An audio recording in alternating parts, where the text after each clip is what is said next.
ప్రభుత్వ ఆంగ్ల పాఠశాలలో జర్నలిస్ట్ అసోసియేషన్ ఆఫ్ ఆంధ్రప్రదేశ్ 33వ వార్షికోత్సవ వేడుకలు ఘనంగా నిర్వహించారు. ముఖ్య అతిథులుగా జిల్లా విద్యాశాఖ అధికారి మాణిక్యం నాయుడు, సమాచార శాఖ అసిస్టెంట్ డైరెక్టర్ గోవిందరాజులు హాజరయ్యారు. సేవా కార్యక్రమాలతో జాబ్ వార్షికోత్సవం జరుపుకోవటం ఆనందంగా ఉందని డీఈఓ మాణిక్యం నాయుడు అన్నారు.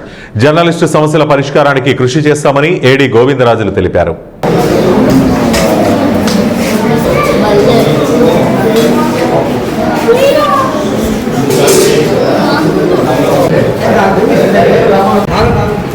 జర్నలిస్టు ఒక సామాజిక బాధ్యతగా సేవా కార్యక్రమాలు కూడా తీసుకోవడం నాకు చాలా ఆనందకరంగా ఉంది.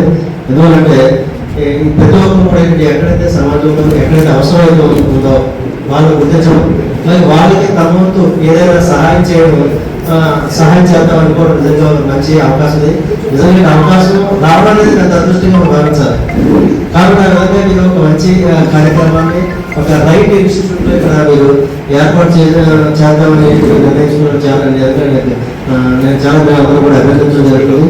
మరి మన ఏడిగా చెప్పినట్టు ఏంటంటే మరి ఈ జర్నలిస్ట్ అనేది తాలూకా ప్రయాణంలో తాలూకా విధి నిర్వహణలో మరి చాలా ఇబ్బందులు పడుతూ సమాజానికి ఏంటంటే సమాజంలో ఉన్న ప్రజలందరూ కూడా సరైన సమాచారాన్ని సేకరణ జరుగుతుంది. తద్వారా మాత్రమే అందరూ కూడా ఇన్ఫర్మేషన్ రావడం జరుగుతుంది.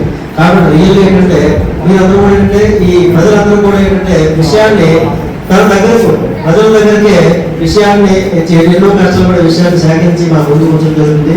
మరి దాని ద్వారా ఏమవుతుందంటే ప్రజలు ఆ సమాచారం తెలుసుకోవడం దాని ప్రకారంగా